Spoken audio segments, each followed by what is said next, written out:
Okay, good afternoon. Welcome back to the last panel discussion and case management section today. And our topic is prostate cancer challenging cases.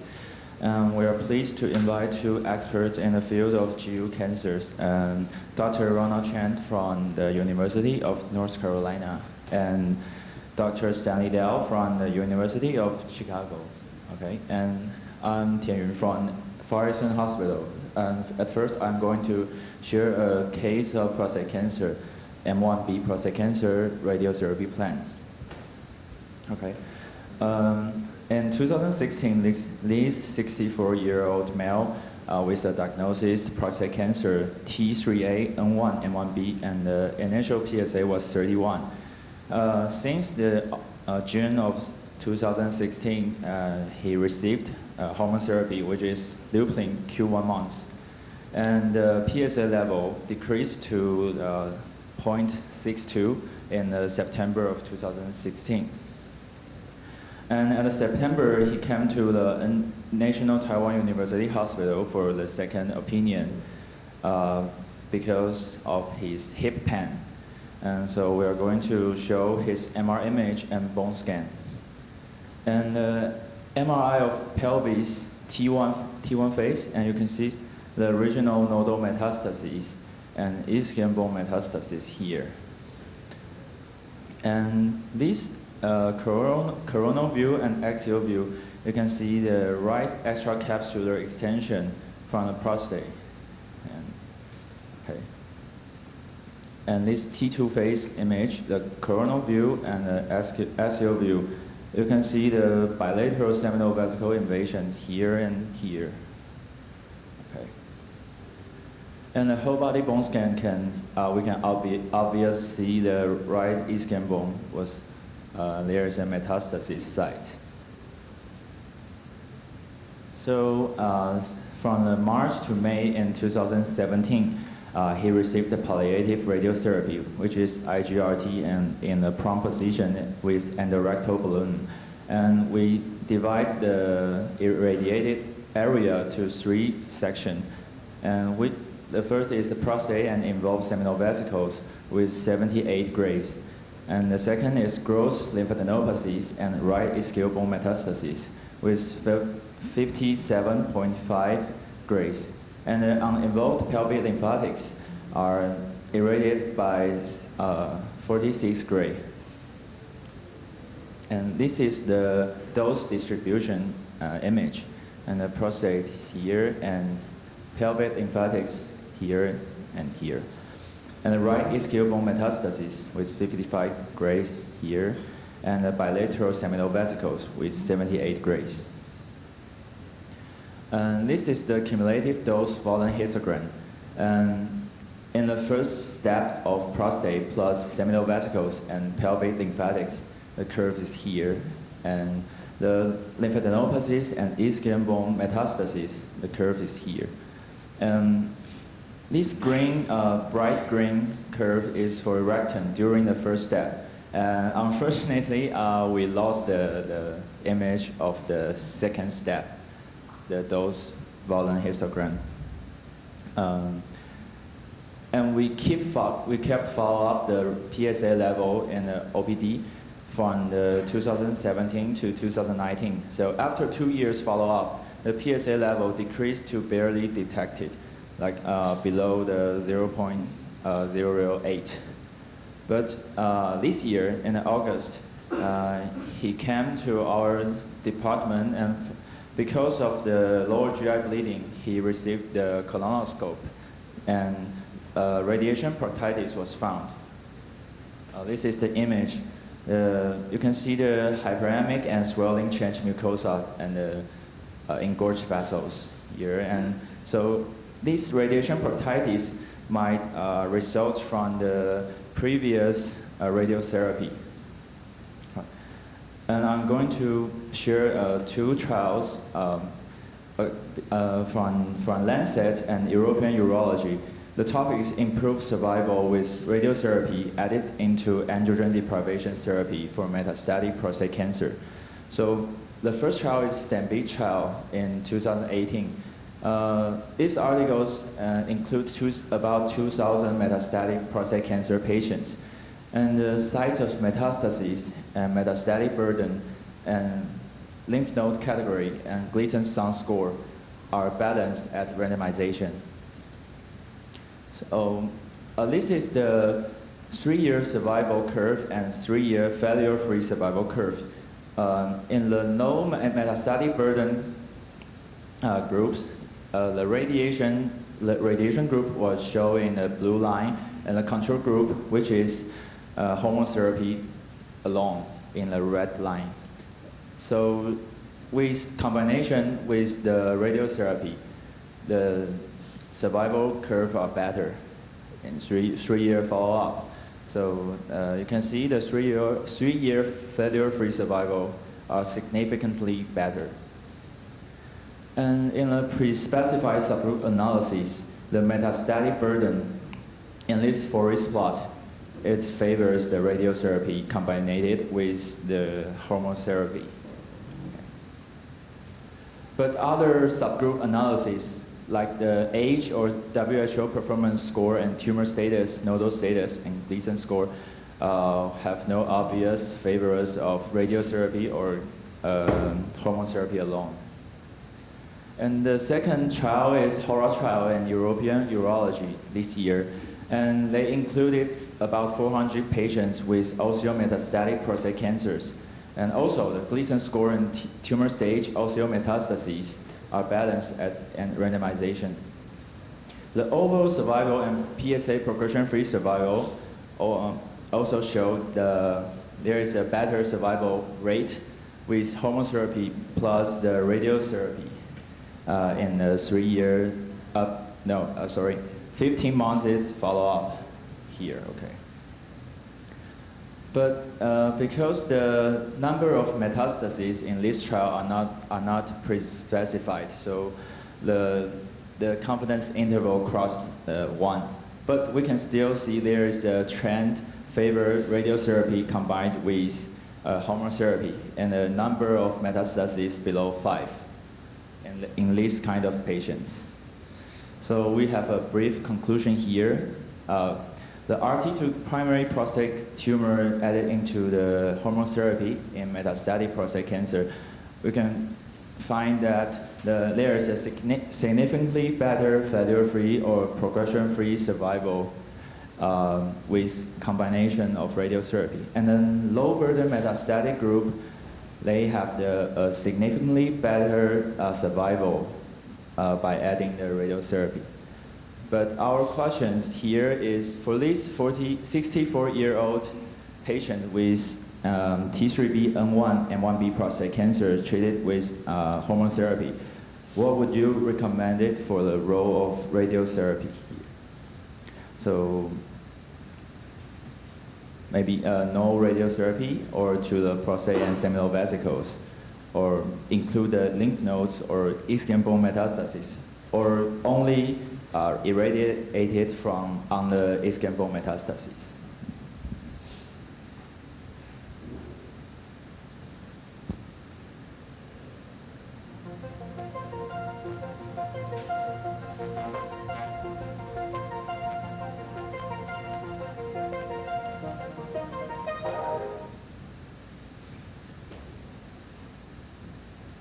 Okay, so most people choose the RT2 prostate, seminal vesicles, lymph nodes, and ischium bone metastases together.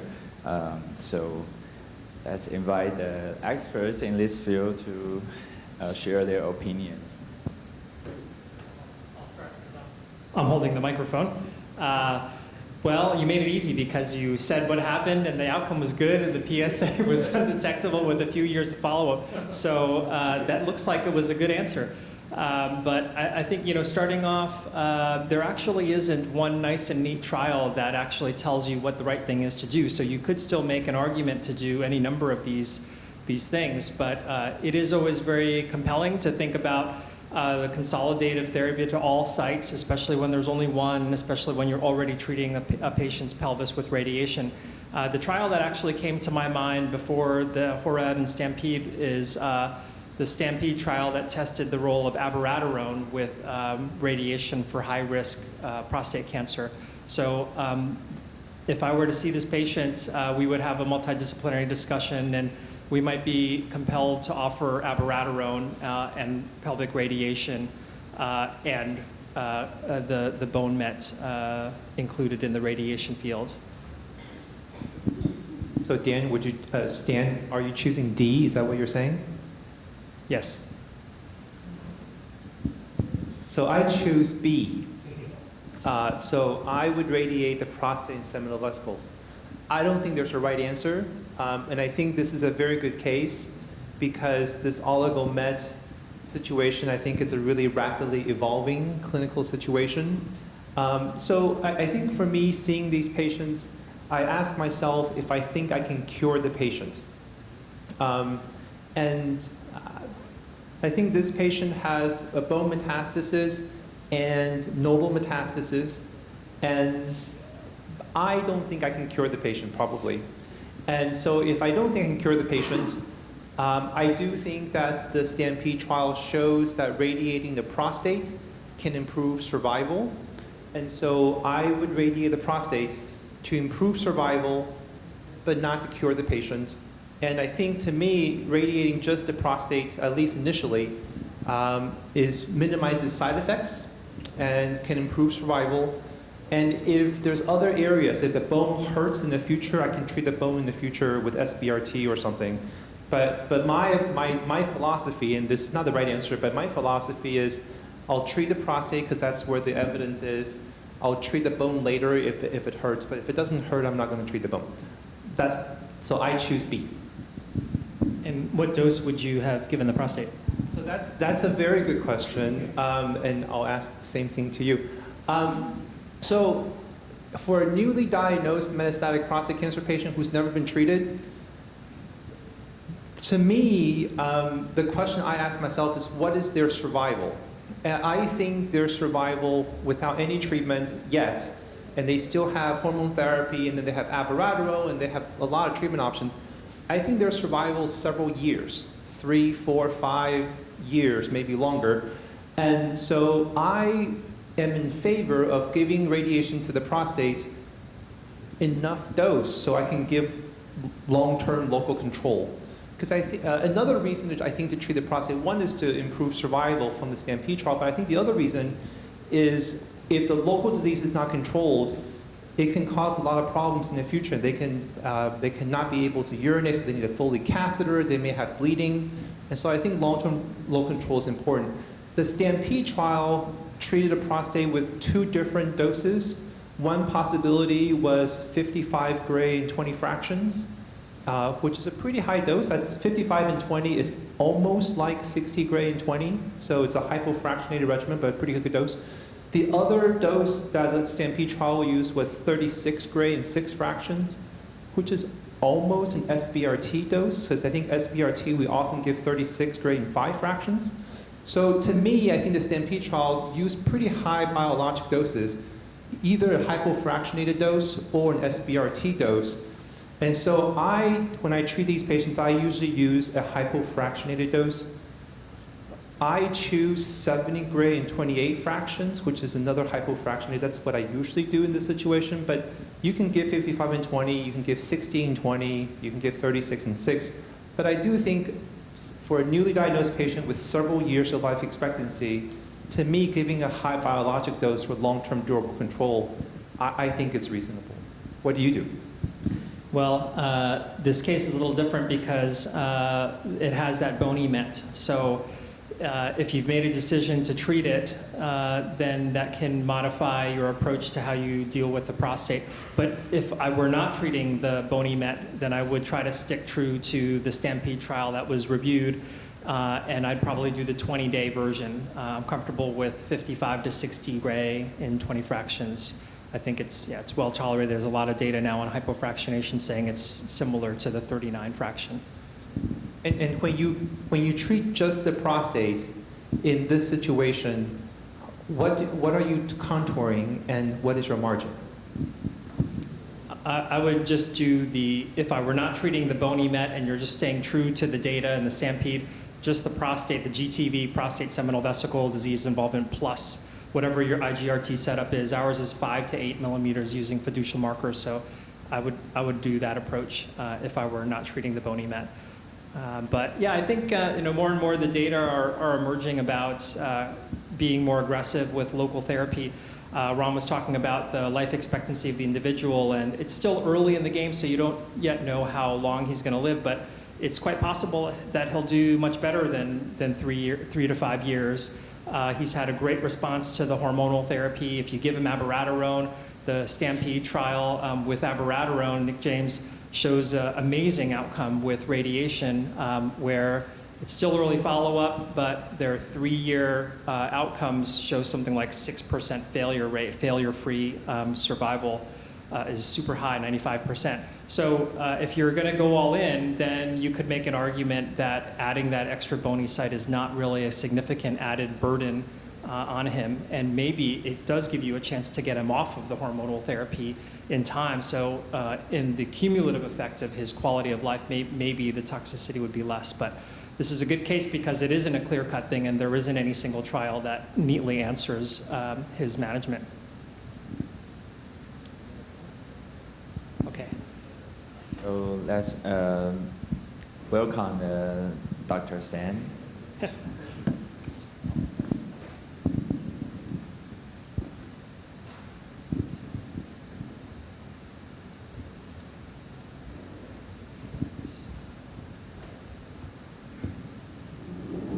Okay, so Ron and I have put together a couple cases here for you. First, there's some audience interactive questions, and this is informal, so if you feel like you want to jump in and ask us questions along the way, please do that. This is a case of a 78-year-old man who has a, let's say, first time ever screening PSA of 14. He has a small nodule on one side, T2A exam, and a Gleason 4+3 on prostate biopsy. 5 of 12 cores say they're all on the right side. That's the side that he has the nodule. So he does have a notable history for cardiac comorbidity. He had a myocardial infarction 3 years ago, had a stent placed, and he also has atrial fibrillation. He's on Xarelto, so he's not the healthiest guy, and he's 78. But he has this disease with 5 of 12 cores, Gleason 4+3. So please vote. What would you do to manage this patient? Would it be active surveillance, primary hormonal therapy, external beam radiation with hormonal therapy, or need more studies before making a decision?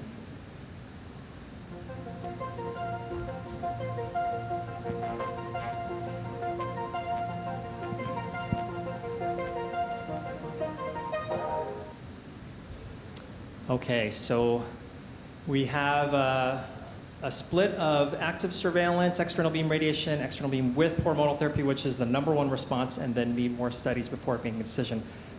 Ron, do you want to make a comment here? I don't think there's a right answer. To me, this is my opinion, I think there's one wrong answer, and nobody chose that. I think all the other 4 answers could be right, so I think that's good. Yes, I agree with that statement. So one of the things that I like to tell my residents when they first rotate on the service is that prostate cancer isn't so straightforward because we're ending up making a lot of guesswork about patients, and we're imperfect in our ability to make the right call sometimes, because we end up having to weigh the natural history progression against a man's life expectancy, and these are both things that are difficult to do. We do have some broad stroke overviews to help us, and for the natural history progression, just to make it a bit simplistic but maybe useful for this very general assessment. Low risk prostate cancer, I usually tell men, takes 15 years to be a threat to your life. Intermediate risk takes 10 years. High risk takes 5 years. And then you match that to the life expectancy for the patient. And in the United States, there's Social Security Death Index data. So this is shown and represented actually very nicely by a curve that has a great fit around ages 65 to 95, where you can estimate a man's life expectancy by taking 100 minus their age divided by 2, and then minus 2. So this man is 78, so that would be 100 minus 78. 22 divided by 2 is 11, minus 2 is 9. So he has a 9-year life expectancy if he's a man of average health. So I complicated the story a little bit because I threw in some comorbidity. Let's say, he's actually well compensated now, and you could argue maybe if he is, and he's a very fit guy otherwise, that he's of average health. So in this case, you have the natural history of progression lining up pretty similarly to the life expectancy. So it becomes more of a challenge to know what to do. We have a recent randomized study from UK, the Protect trial, which was a huge effort. It was a 3-arm randomization of men with intact prostate cancer to get active monitoring or surgery or radiation therapy, and it reported out its first results in 2016 in the New England Journal. So in this study, the primary endpoint was prostate cancer-specific mortality, and there was no difference among the 3 treatment arms. But the local therapy, both radiation and radiation therapy, both did decrease the risk of distant metastasis by about half. So in the active monitoring arm, it was 6%. In the treatment arms, it was 3%, and that's with 10 years of follow-up. So this difference, I don't know if it's enough to penetrate into prostate cancer-specific mortality. Maybe with long-term follow-up, it will. The men in this study were of younger age. The median age was 62.